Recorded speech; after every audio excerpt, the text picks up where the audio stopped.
I can't believe we're already at the halfway point for Season 2 of The Owl House. And of course we're entering the hiatus with a tearjerker of an ending that has elevated the show's emotional core to a whole new level. Season 2, Episode 10, Yesterday's Lie, sees Luz return to Earth through unconventional means, as she becomes acquainted with her doppelganger, attempts to ease her mother into the world of magic, and obtains some vital information through a nutjob voiced by Sonic the Hedgehog. As always, we're going to run through this episode for the most interesting details you may have missed, such as confirmation of 2 theories previously reported on this channel, while sharing some thoughts on where the narrative could go next. To stay in the loop of all things The Owl House, including when to find out when the series returns as soon as we know, please be sure to subscribe to the Roundtable with notifications on, and throw this video a like once you're done watching.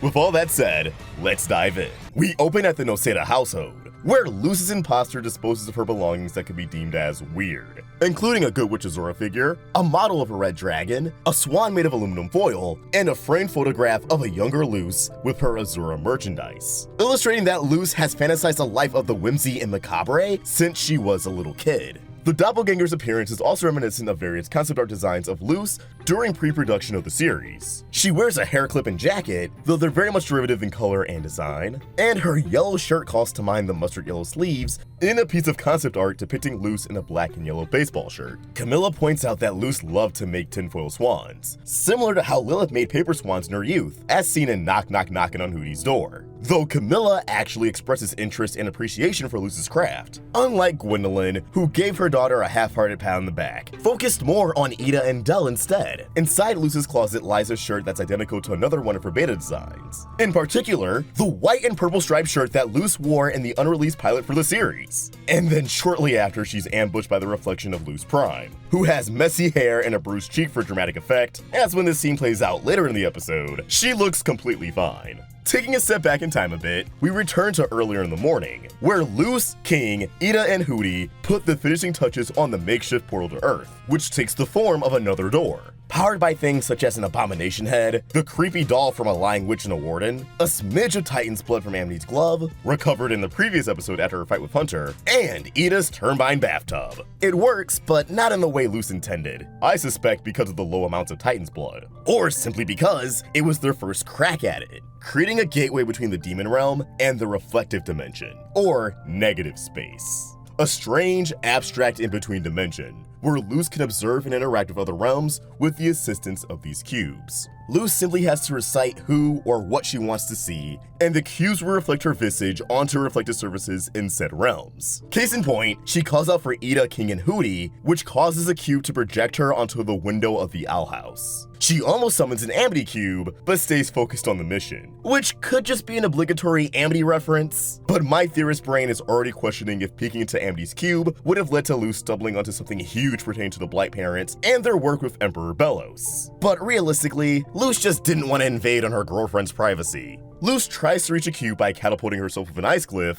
but it fails, dissolving into the pool of liquid beneath her, similar to how a glyph failed and crumbled in the human realm back in Youngblood Old Souls. I assume this is because, unlike the demon realm, both of these locations are removed from the Titan, where magic has been implied to draw from. Without that power source, the glyphs can activate, but they'll quickly fall apart as there's nothing to pull from. Luz makes it to her kitchen, watching her mom bust a move to some music, where we get a glimpse of a framed family photo featuring Luz, Camilla, and Luz's unnamed, unknown dad, whose face is blocked out by a reflection of light, Fullmetal Alchemist style. This is the first acknowledgement of Luz's father in the series, albeit indirect. Of course, he might have kicked the bucket, or they're just divorced, putting him out of the picture, but given the Full Metal reference, the implications are there for Luz's father to be a bigger deal than what we're currently led to believe. I'm still holding on to the idea that he's the character depicted entering the demon realm in the first episode of the series. Attempting to reach her doppelganger, Luz calms herself down, telling herself to breathe and count to 5. Of course, we discover that the doppelganger's name is V, aka number 5, so Luz inadvertently cracked the code. V slips from Luz's cadence into her natural voice, played by none other than Michaela Dietz, known for playing Amethyst on Steven Universe. And as the Steven Universe fans in the house know, Amethyst has a knack for shapeshifting, more than other gems. Perfect casting. In another nod to the pre-production days of the series, V nearly smashes Luz's reflection with a red baseball bat, a nod to Luz's original weapon, that if Dana's art is anything to go by, would have been wrapped in glyphs at a certain point. Camilla checks in on Luz after hearing a shriek of terror, causing actual Luz to cover up her tracks and explain that she saw spoilers from Monster Slayer Academia, a parody of two popular shonen, Demon Slayer, and of course My Hero Academia. Should have filtered the tag on Twitter. V flees to the abandoned house, and after a heart-to-heart with Luz, she reveals that she's just looking for a place to belong. As we predicted, LUZ'S Doppelganger is not an enemy, although of course we didn't properly predict her origin. She wasn't a clone sent by a rebellion or anything, but more on that later. Luz makes an offer to V to keep assuming her place while she's in the demon realm, but V needs magic to maintain her disguise, which she's fresh out of.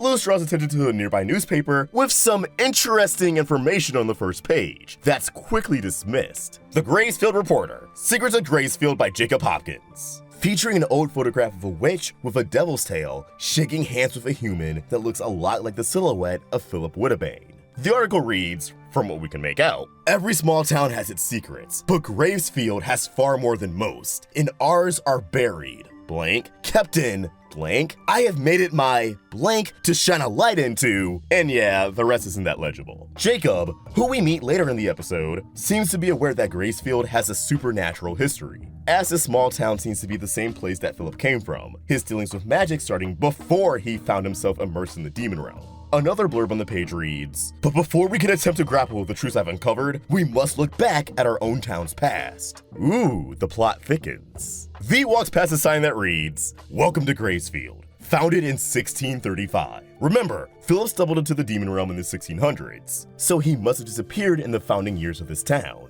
Perhaps Gracefield is an integral location for the Day of Unity, and the idea of such an event didn't hatch from Belos, but this witch that Philip encountered. On top of this, we're shown statues of two brothers, one of which sporting a ponytail identical to Philip, and another with a hairdo vaguely similar to Hunter. The bang in front actually lines up with the longer hair of Emperor Belos. It's almost as if Philip had a brother, one who could be connected to the current ruler of the Boiling Isles. Perhaps these statues are there to commemorate them as the founding fathers of the town, or perhaps to simply keep their memory alive, due to their sudden disappearance and presumed death. Either way, to have a statue means that they were very important to this town. Entering a coffee shop, V inquires about Ida to the barista, who refers to Ida as Marilyn. As you may remember last year, we did a video on the compiled hints that Ida Clawthorne is the ex-wife of Stan Pines from Gravity Falls. We knew Stan was married to a woman named Marilyn for less than a day, but the marriage turned out to be a sham to steal Stan's car and money. He describes Ida in detail, realizes her name is fake, thinks her hair is fake, so on and so forth. Either way, this is now implied canon, and I couldn't be happier. Check out that video for a better understanding of everything. V, under the disguise of Luz, has made some friends of her own at summer camp, which yeah, turned out to be just a boring old summer camp after all. And I'm wondering how they'll react when it's inevitably revealed that V is, well, V, and not Luz. Considering they seem to have come from a similar social situation as Luz, I think they're gonna be all for being friends of a demon from another realm. I'm more so worried about Luz being worried if this crowd of people will accept her,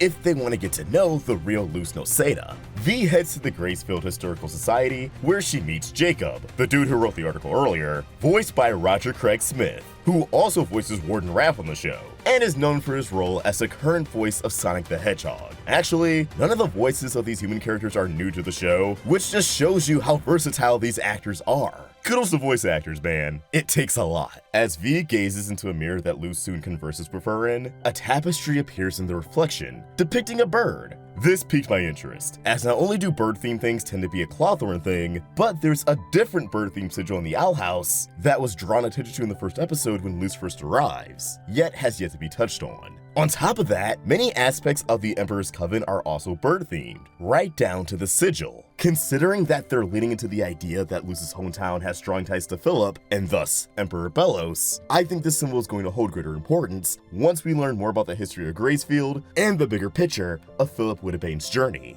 Speaking of history, V reveals her own backstory. We learn that V herself is a basilisk, a species that first appeared in the first day, a basilisk masquerading as an expector from the Emperor's Coven, preying on the students and faculty of schools in the Isles, as basilisks have the innate ability to suck the magic out of witches. As it turns out, basilisks went extinct a long time ago, but were somehow resurrected by the Emperor's Coven. V, or number 5, was a part of this line of basilisks, subsequently being experimented on.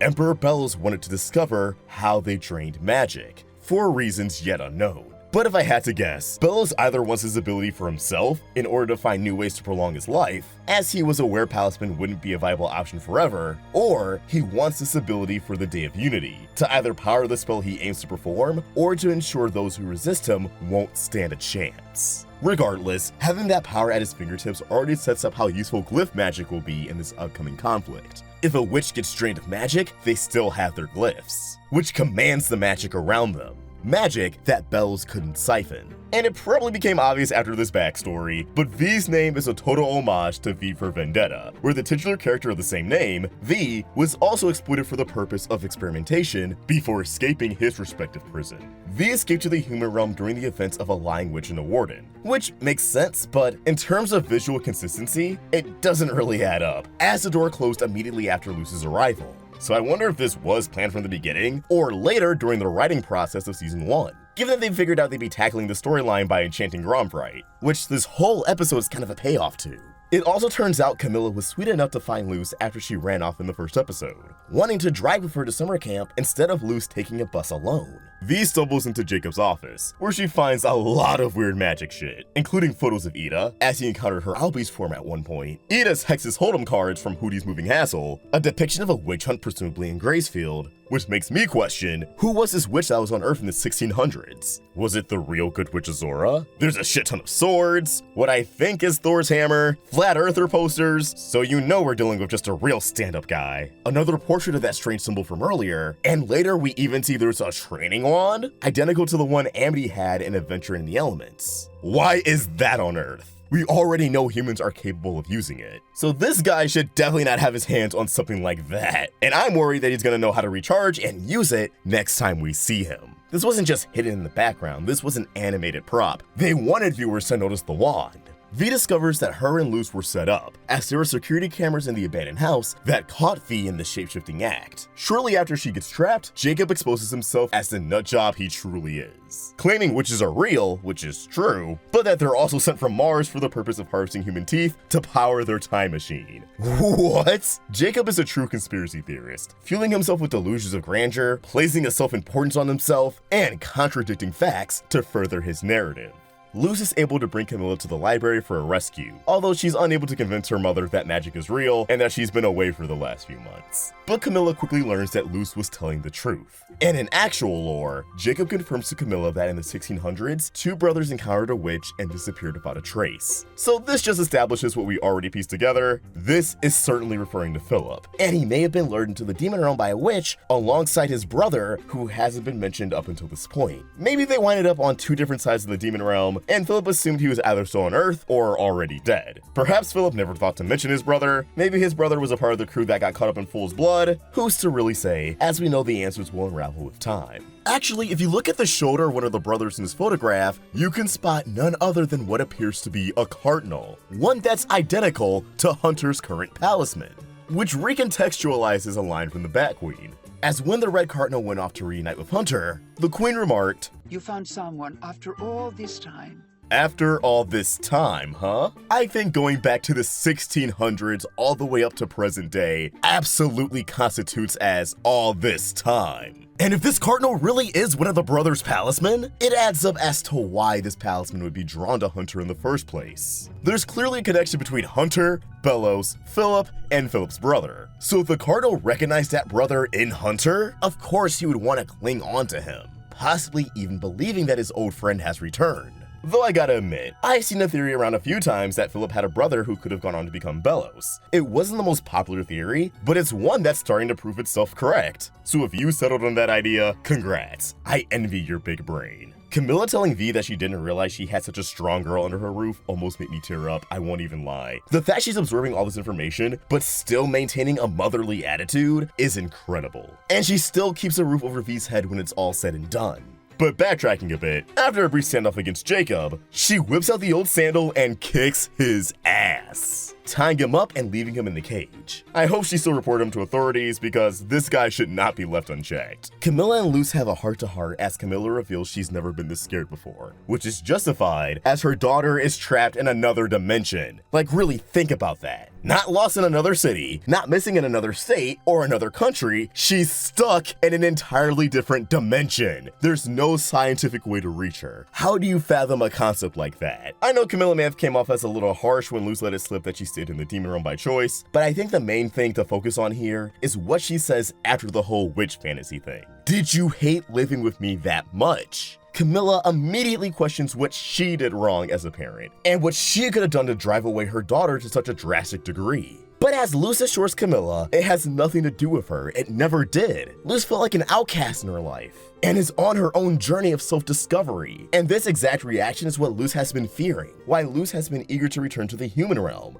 And she already dreaded the thought of her mom upset over the fact that her daughter is missing. This moment was in the making since Enchanting Grand Fright and built up to over the course of season 2, and it delivered on all emotional fronts. As Luz gets pulled back into the demon realm, she promises her mother that she'll stay when she gets back. A huge promise, given that Luz now has family, friends, and a partner in the demon realm. She has an entirely separate life there, and I don't think saying goodbye to all of that is going to be easy, to the point where it'll certainly tear Luz apart. But with the Day of Unity approaching, maybe she won't need to say goodbye under the worst circumstances. The portal collapses shortly after Luz is retrieved by Ida, the young hero telling her demon family a lie, that Camilla can't wait to meet them, masking the truth of everything that's happened, at least for now. And with that, this roller coaster of a mid-season finale comes to a close. But as always, I want to know what you guys think. How did this episode make you feel? What are your theories around that strange symbol, these two brothers, the training wand, and the history of Gracefield?